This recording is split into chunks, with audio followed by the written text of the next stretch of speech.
Septembre 1998, Louis Le Pinsec, dit Le Grand Louis, ouvre les portes de la Haute-Chambre. 40 ans après son entrée en politique du côté de Mélac, ce Breton forgé par le vent du large et la terre du pays bigoudin devient l'un des 4 sénateurs du Finistère. Le temps donné pour élaborer des rapports et conduire une réflexion plus approfondie. J'ai été rapporteur d'un certain nombre de choses. Il y a un travail, je crois, un peu plus profond, qui se donne le temps de l'analyse, les moyens de l'analyse au Sénat, et c'est quelque chose d'appréciable. Bref, l'instant bouscule moins, mais c'est une réalité du bicamérisme dans une république. Ministre à bâbord, c'est le titre de sa biographie publiée en 1997. Un homme de gauche, un breton rocardien, dans une assemblée historiquement à tribord, de quoi perdre le cap. Je savais que je venais dans une assemblée où les perspectives d'alternance n'étaient pas, je dirais pas à échelle humaine, mais n'étaient pas à moyen terme. J'ai donc salué ce qu'étaient les initiatives de Lionel Jospin pour une tentative de raccourcissement du mandat, mais aussi de rénovation du Sénat. J'ai souscrit à de tels projets parce que cela me semblait indispensable pour l'équilibre de la démocratie dans notre pays.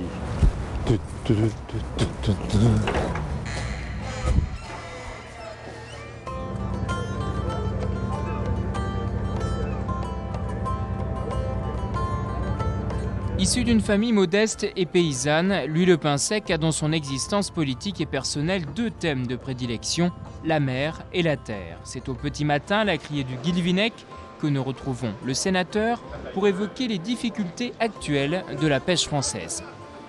C'est dramatique ici, c'est la crise. Vraiment, hein. Et donc, partagé entre les pays. Oui. Donc il y a une trop grande capacité de capture de poissons et donc ils n'ont plus le droit de reconstruire des bateaux.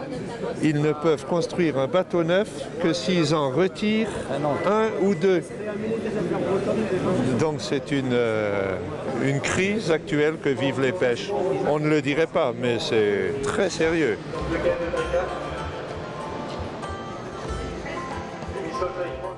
Le port du Guilvinec, qui est un des tout premiers ports de pêche fraîche en France, est confronté, comme d'autres, à la politique commune des pêches, c'est-à-dire la nécessité de réduire son nombre des bateaux. Et c'est une crise que nous traversons. Il y a ici une pêche très vivante. Il y avait une véritable armada de bateaux, de chalutiers au Guilvinec.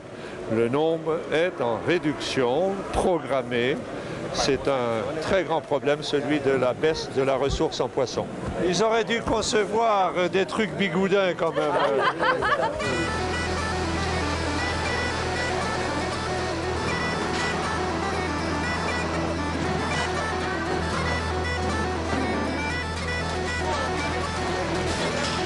La pêche, c'est aussi l'environnement. La Bretagne a subi ces 30 dernières années plusieurs catastrophes naturelles sans précédent.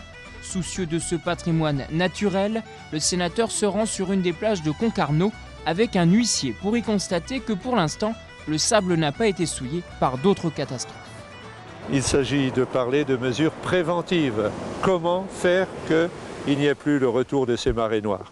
Je rappelle que j'étais dans la commission d'enquête de l'Amoco-Cadiz et que nous avons déjà plaidé pour ne pas laisser entrer des navires porteurs de risques dans nos ports, mais aussi dans nos zones de transit comme est la Manche notamment. Et donc ce sont des dossiers que nous plaidons, élus locaux, par expérience, mais aussi par mission. Et puis parce que l'on croit, nous sommes de ceux qui croyons qu'il n'y a pas à se soumettre à la fatalité des marées noires. Il est possible d'arrêter cela. C'est le sens de ces actions. Le constat fait va permettre de plaider, s'il y avait un jour un dommage ici, que vous êtes témoin que ces plages étaient très propres.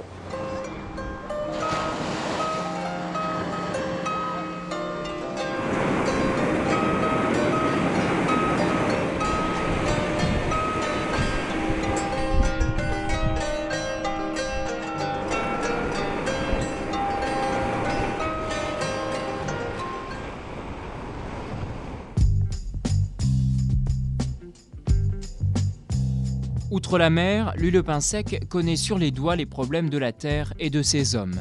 Ministre de l'Agriculture de 1997 à 98, il arrive après la première tempête de la Vache Folle. C'est à Quimperlé, dans un laboratoire ultra performant sur la recherche de l'ESB, que le ministre revient sur ce dernier ministère qui l'a fortement marqué. Nous sommes un très grand pays agricole, l'un des tout premiers, par la diversité de nos productions, par notre présence sur les marchés internationaux. Donc avoir à gérer l'agriculture de la France et le monde rural, c'est une passionnante responsabilité. Vous comprendrez qu'elle soit aussi très lourde. Elle sollicite beaucoup. C'est une attention de tous les jours et surviennent en agriculture les aléas, qui soient climatiques, et les crises comme celles que nous avons connues, notamment la crise de l'ESB.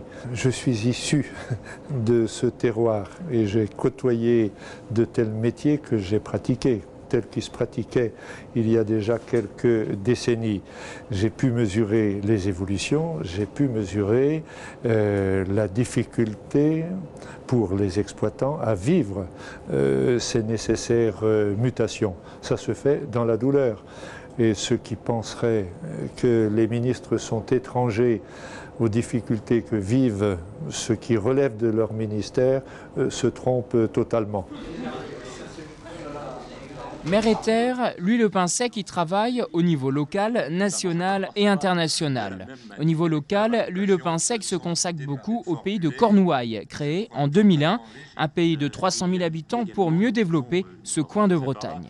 L'idée de base, c'est de considérer qu'il y a dans un pays un bassin de vie homogène, avec sa géographie, mais aussi avec son histoire. Et donc le pays de Cornouailles est différent, a une identité propre par rapport au pays de Brest, au pays de Morlaix, qui existe aussi. Et c'était un niveau de proximité pour un certain nombre de prises de décision.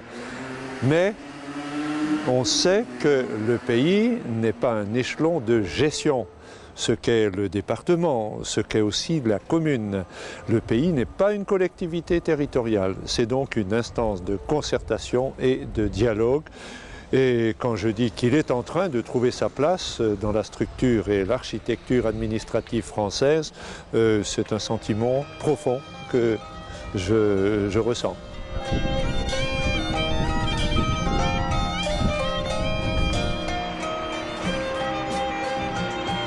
Comment finir ce portrait si ce n'est près de la mer, un élément de prédilection pour Louis Le Pinsec, la mer que l'ancien ministre des Dom-Tom aura traversée à de nombreuses reprises, notamment pour régler l'affaire délicate de la Nouvelle-Calédonie, un ministère que Louis Le Pinsec aura assuré de 1988 à 1993.